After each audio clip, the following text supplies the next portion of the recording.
This is the Business of Apps podcast, bringing you actionable insights from the leaders of the global app industry and the world's fastest growing apps.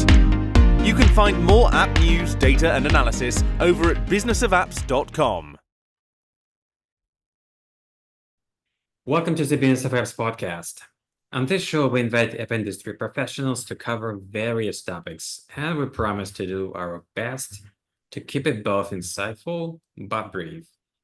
If you haven't subscribed to our podcast on iTunes, Spotify, or other podcast platforms where you can find us, I strongly encourage you to do that. Once you subscribe, you will be getting episodes of this show on your device as soon as it's available. In this episode, we have Ravi Pimplaskar, Director of Marketing at Digital Turbine. Ravi, welcome to the Business of Apps podcast.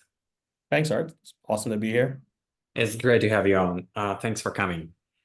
Okay, so I'm going to set up the stage first, which I always do. So let's state the obvious. People love playing games, especially on their smartphones. It's convenient, it's easy, you can do it wherever you want, and spending time in standing in a queue on your commute, like whenever you want to do something fun, just distract yourself from some hard thoughts, it's always helpful to just pull up your smartphone and play a nice game. And the second thing, they do love brands. Now, if you ask a mobile marketer, what does it imply? She would tell you that it's a great opportunity on one side to let brands reach out more potential customers, and on the other, for mobile game developers to generate revenue. So far, so good, right? So far, so good. Yeah. Well, what if I tell you there's a report that actually reveals specifically what brand categories prefer who play games in various types of games, such as puzzle, card, word, and action? Sounds even better, right? Well, Today, Ravi will be talking about Digital Turbine Bragg Index 4 report that brings up precisely this information. But first, Ravi, let's kick off with talking about you. Please tell our listeners about yourself. Sure. As you mentioned, I'm Director of Marketing for Digital Turbine. I run the content marketing unit, which is why you have me here. My team is primarily responsible for collecting the data and putting together this report.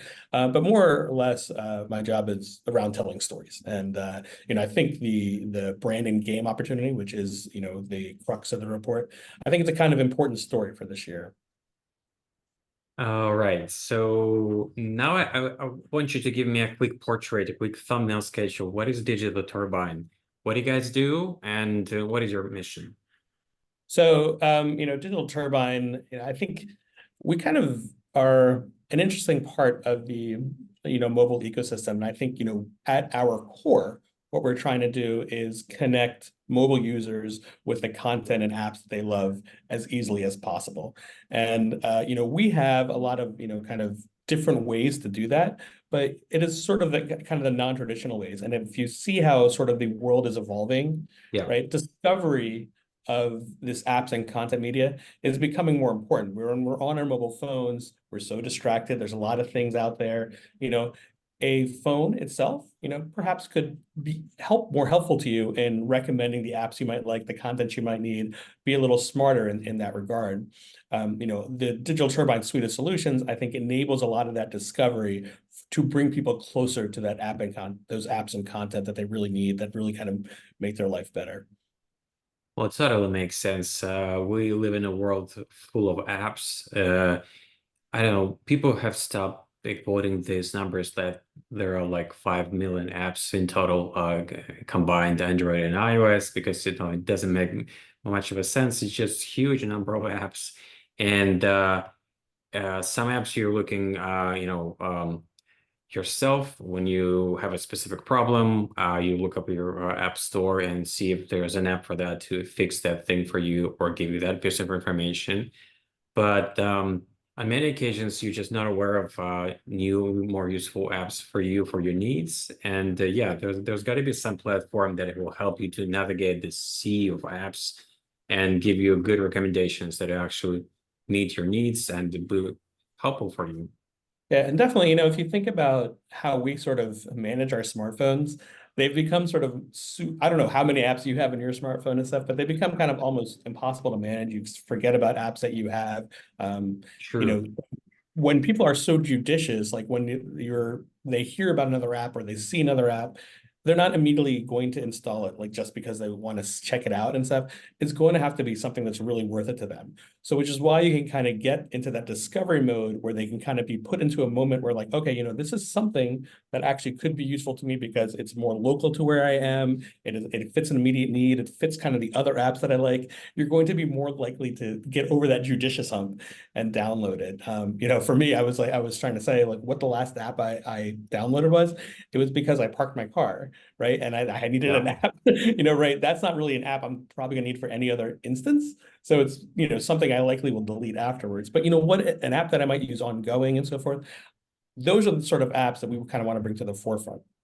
Yeah, absolutely. If I think about it, like what app I downloaded the last probably was the app for the library, Canadian system of libraries, which is really neat app to read books online. But it feels like at this point, people who have smartphones in their pockets, they've kind of filled the major need of like things like navigation, um, connecting with other people, e-commerce, search, all these big buckets, and the new apps are coming from like specific needs, like just like you're saying, you park the car somewhere, you are going to the next mall. Probably there's an app in that mall to navigate through the whole set of shops in that mall for you to be more efficient with your time. Things like that, like small apps that do make sense for you in a specific situation. This is how your library is actually growing. I Right. personally find myself on many occasions when I go to the Safari browser to check out some specific um, store in the mall, realizing that I do have the app for that store already. It's sitting in my library. I just forgot about that app. It's there. So I think my number is like close to 200 apps, like probably on close to an average for app users. Mhm. But let's go to the report. So describe me the Bragg Index report and its methodology. Yeah. So, we just talked about, this judicious nature of apps. Like, for example, I use Uber.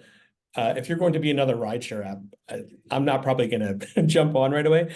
Games are Yeah. actually a little different. Like games like that, people finish games, right? Or they get bored of games. And so there are something that people kind of jump into and churn through and go through quite a Mhm. bit. What we wanted to focus on in the report is kind of like this idea of like these games just kind of growing and rising in popularity and something that people kind of continue to move towards, gravitate towards, get more of. It's the one app that people are less judicious about. And so we created something that was called the Bragg Report, specifically the big opportunity, with that acronym being brands and games, so for big. Mhm. Um, what we did for the report is we work with a data partner called the Global Web Index, or GWI. Here we did a survey specifically of 1,200 mobile game players in the US. It was conducted in 2023. And then the survey asked them a bunch of questions about their mobile game usage, their app usage, their interests, their online and offline behaviors. And then the important thing for us was we went into their sort of brand preferences and purchase behavior. So to kind of see the affinity they had for different brands. Yeah, that's a really interesting insight. And it's totally true that apps that you're using daily that kind of became the verb in English, like Uber, it's like the is synonym for transportation, just like Xerox used to be became a verb for copying. Google became a verb for search. And yeah, these apps are staples, but that's not the story with games. You're Yeah, actually but very right. Like if you're gonna go someplace, you don't say I'm gonna take a taxi. You say I'm gonna Uber over, right? That's over, like that's like you stop noticing that you're actually using company name as a verb. Yeah, yeah. that's but for games, that's like you really have to scratch your head. Like, yeah, what are the games service that sticky? There are just very, very few. They are emotional. There are you're just getting older over time. Like you played this game a few years ago. Now your interests are shifting. You're with somebody else, new friends, new suggestions. So it's very fluid, dynamic market. Um, so what are the biggest highlights from the report so people could comprehend its significance? Yeah, so we looked at towards the end of 2023. One of the things that we saw it in Digiday, VentureBeat, Ad Exchanger, probably even in Business of Apps. But there was a significant topic for trend reports in 2024 was that mobile games was going to be this big growing opportunity that people were going to jump onto. Specifically talking about the ad market, how advertisers, right, like Mhm. are going to start shifting their spend towards mobile games, maybe away from social media or other platforms. The reason being for that is that what we were just talking about, people have really kind of started shifting their time spent on mobile to games to the point where the advertisers, they just can no longer afford to ignore it. And the reason, or at least, hypothetically, the reason that advertisers might have been ignoring it is that there might be this myth of that there's a certain type of people that play games, and Yeah. really what this report proves is that that's kind of incorrect. The amount of people that play games has become to this massive number. It's 150 million that we put into this report. And the amount of time that they spend actually rivals these popular social platforms like Facebook and YouTube, et cetera. So, if there's a lot of people spending a lot of time there in mobile, that's where the dollars eventually should gravitate. The other side of it, though, for game developers have really done a great job about creating ad experience in games that often Mhm. will get better results and better experiences to the user. For example, video ads or rewarded ads, they do garner much more attention than other mobile video ads. We have in the report showing that these rewarded ads in games can get 22 seconds of attention, which on YouTube that can be about anywhere between 5 and 10 times less. The other thing about games is that you kind of get a much more captive, less cluttered sort of environment for ads. It gives the brands this much bigger opportunity to stand out. And the simple truth, going back to the point, is that everyone plays games because there's a mobile game out there for everyone. And we actually broke up the report to the four most popular genres, which are card, action, puzzle, and word. But Mhm. there literally is all different types of games out there. And so if you think about the diversity of people in the world, of course there's a diversity of games, and all you got to do is find one of the ones you like. Yeah, you know what? I sometimes try to imagine what a life of a brand marketer looks like. So, like, never stops. It's ongoing game of making sure I do understand where my current and potential customers are spending its time, and when there's their attention. Used to be just billboard next to the road. Then came the internet. The landscape became huge. Then came social media. We all know that yes, these days social media and advertising are not that coming along together as they used to. And like the next frontier will be games, where people are more receptive. There's a really good mix, a really good chemistry between their specific mood when they're playing a game and specific brand that can be irrelevant to that person when he or she is playing that game. So that's why I gather brands are shifting towards games as the next frontier, right? And your reports give them a good uh, food for thought to understand how exactly it works, right? Definitely. And one of the things that I like to always point out about mobile games is that, if you're actually on a social media site and you Yeah. see a piece of content and you click, you might actually go off to this other site, redirected through something in, the Google network that you're just not even aware of the URL. And it could be almost anything, right? With a mobile game, that somebody clicked on that game to open it up because they wanted to play it. That means they've opted into that enjoyment. They are like almost self-opting in, self-telling you Yeah, they're a fan, that this is something that they exactly. actually enjoy. And that should be a brand safe, brand friendly, user experience. Yeah, absolutely. Especially brand friendly, because this is the game. You know precisely what kind of content people are interacting with. It's not a game of chance when the social media can be anything. Here, you know precisely what kind of environment people are in when they're engaging with your brand ad, which is really helpful, really gives you, Absolutely. Good Yeah, sleep at night knowing that you're playing on the field, you know exactly what the rules of the play field. exactly right. You're not going to be redirected someplace else. No, You're there. you, you're you're not. So let's give a quick kind of a thumbnail sketch of a mobile games market today. How does it look like in numbers? Like, Yeah, so as I mentioned, there's 150 people out there who play mobile games. We've kind of talked about percentages. It's about 75% of people have some sort of mobile game that they spend some time in from a behavioral perspective. The reality of games is that phones themselves are a kill time tool. I mean, the reason that social media advertising became so popular is because people were going to social media to kill time. It's the yeah, big point of a phone is that we can put the entertainment of our choice at our fingertips.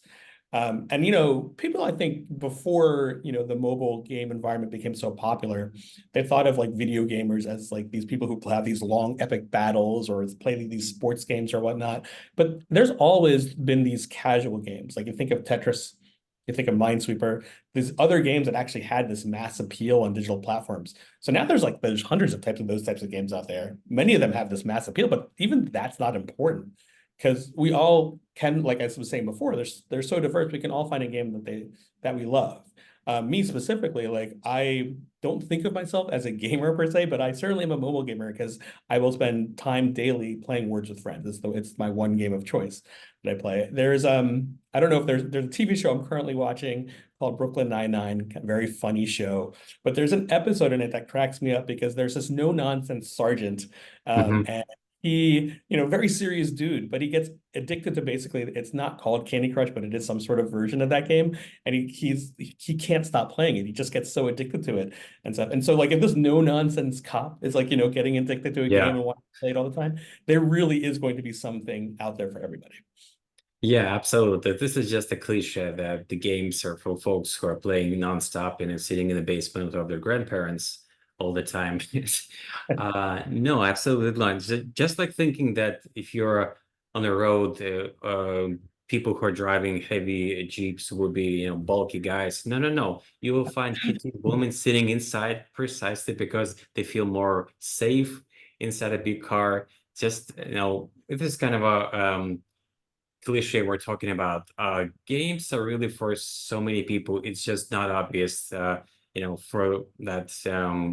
For some people, you will think not a chance they will play games, especially with that, you know, uh, casual games that we're describing right now. But in reality, that's the case. Like they're just human beings that just like we are.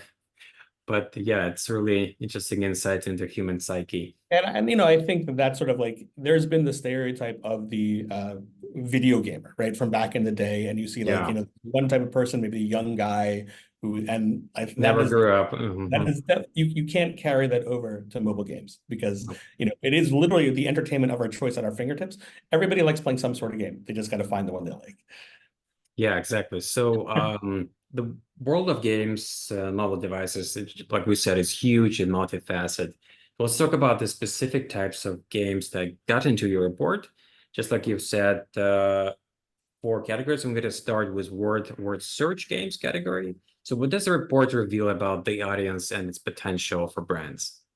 Yeah, so like I said, word games, that's my choice. But the what we really found in the report, and again, what we did is we sort of indexed the people who play word games against certain brands, and we really found that they had an affinity for fitness and travel.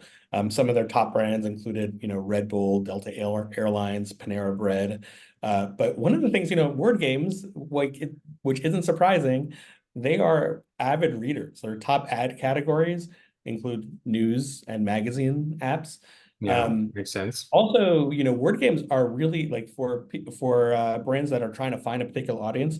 Like parents index very highly with word games. Me being one myself, maybe that makes sense and stuff. But it's maybe something we can actually do while we're watching our kids. Yeah. Doesn't take a lot of our attention, but that it is something if you're looking for parents. A lot they index very highly compared to the general population in word games. Yeah, exactly. Just like we've said, the game categories, it's a good, I don't want to say filter, but the way of assessing what would be relevant for that people without asking them specifically. You don't have to conduct the research. just like you're saying, word game implies people are into reading. So exactly, if you are a publication, you know that there's a big chance that most likely these people will be into my stuff, as opposed to people who are not into word games. Um, Next up is puzzle games. So let's solve this puzzle for brands. What do we know about people who are into puzzle games and what brand categories are relevant to them? Yeah, so puzzle gamers, what we really found about their interests is they gravitate towards beauty and adventure. The favorite brands like beauty products like Aveeno, they're into Travelocity, Lululemon's another one of the favorite brands. One of the things that we did find about puzzle gamers, Hmm. really the travel. So that Sudoku player sitting next to you on flights, that might be more normal than you think. They're really into their travel. The interesting thing that they're really a puzzle too when it comes to their shopping preferences. They were across the board. They actually favor premium brands like Nordstrom and Sephora, but as well, they actually do also favor a lot more budget-oriented brands like J.C. Penney, Marshall, and IKEA. So I would assume they are into a challenge for themselves. If they're solving puzzles, they want to see if I can afford that brand. Well, what would be that Maybe brand? that's it. The puzzle pieces of the more premium stuff, budget kind of stuff, how it's Exactly. together, They're right? kind of building on that idea of a puzzle in a game, just kind of enlarging the puzzle into their habits in shopping.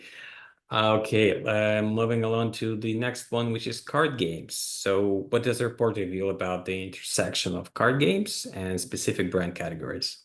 Yeah, so they actually experience a penchant for beauty. They are very into more the fast fashion type of brands and also do it yourself projects. So some of their favorite brands are Tarte Cosmetics, Ace Hardware, and Shein, honestly. But one of the things that I found very interesting about card gamers, that are as you might imagine, they're a very competitive lot. So Mhm. they like watching and playing sports as two of their top interests, and their top two app categories are health and fitness and sports apps. Also, card gamers, just like they would be playing cards in real life, they really like their pizza and beer. Three of their top five QSR brands are pizza joints, and they index off the charts for beer brands like Corona and Budweiser. Amazing. So this is a window into people's psychology. Like, that's just awesome. I mean, this is, I think will be, the report can be helpful not only for brands, but for people who are conducting social psychology research Definitely, right. to connect these dots and see, okay, if I want to conduct my next research, wouldn't it be great if I can approach people who I know do play card games is my, research audience, like is my testing group. Um, Finally, action games. So people who are into this genre, I would imagine, are really into, high adrenaline in this life. So what does the Bragg Index for report have to say about their preferences and brands? Or you actually just nailed it. Action gamers, they take their action offline, right? They may be playing the games, but they want that adrenaline anywhere they can get it. So they enjoy this adventure sports and outdoor activities. They really align with brands like Jordan, Levi's, and Travelocity. Like their top interests are extreme sports and playing sports, believe it or not. And one of the funniest things I actually found, these action gamers who are always in search for adrenaline, they love their energy drinks. They love Red Bull, they love Powerade, they love Monster. So they're all about they're adrenaline junkies, no matter where they are. Yeah, this is awesome. Again, this is a great insight if you want to spot the audience for your next beverage, and this you have this portrait, you have this persona in your head as a marketer, and you're looking for these people, and this is a great way of reaching out to these people, knowing these people are into action games, and then we will be receptive to your message because they do love adrenaline a lot.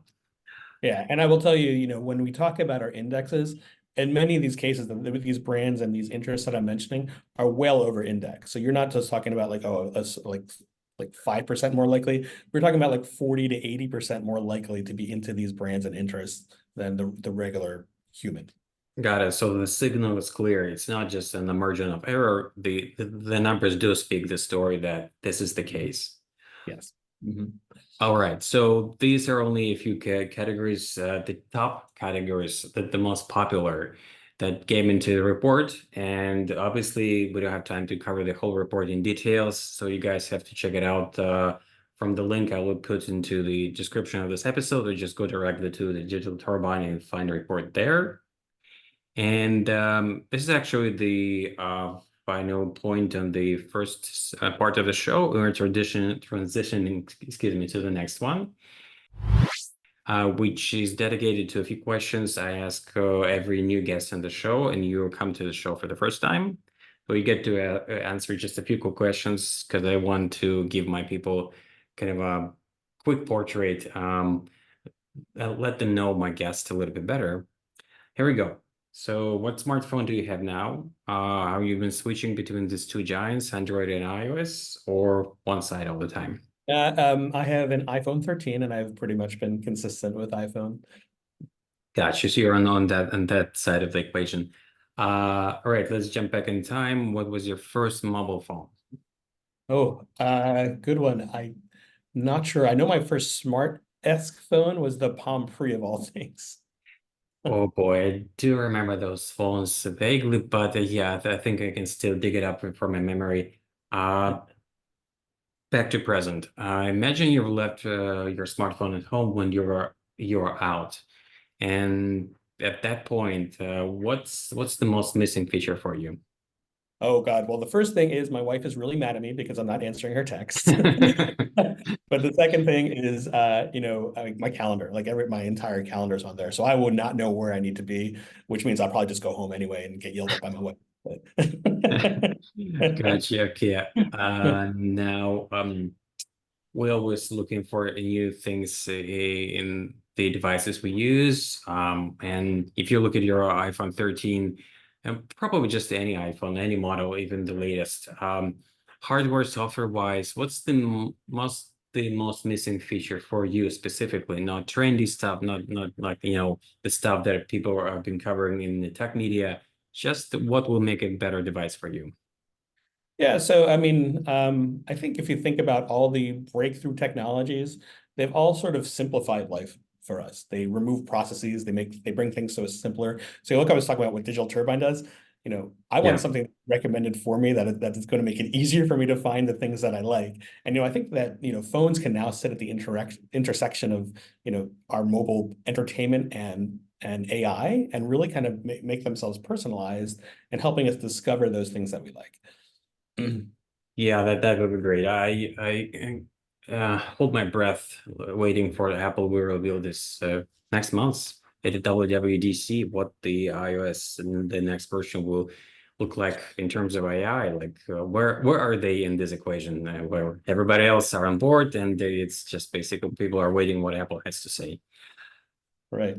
Oh, Right, but yeah, one of the great things about the Apple phone, I will say, yeah. is that their interconnectivity between all the different apps that are Apple owned, and so it makes you actually can shift seamlessly between them, and kind of find the things that you like easier. I would think that they, over time, they're just going to get smarter and understand that, like, you want to go, watch this show if it comes out on Apple TV, know exactly what you want on Apple News, which they do recommend stuff, but I think they're just going to get better at it. So, really looking at that intersection of personalizing the smartphone to make it more usable, user-friendly for you. Totally agree with you, Ravi. Yep, they know that only when all devices they're selling make sense as a whole together for your life. Only in that case they're winning their hearts and wallets of the customers. Where the whole ecosystem of devices do make sense and do help people to improve their lives and be meaningful. Yeah. Okay, before I let you go, very, very final question. How can people get in touch with you and get more information about what you do? Oh, certainly. LinkedIn is probably the best way.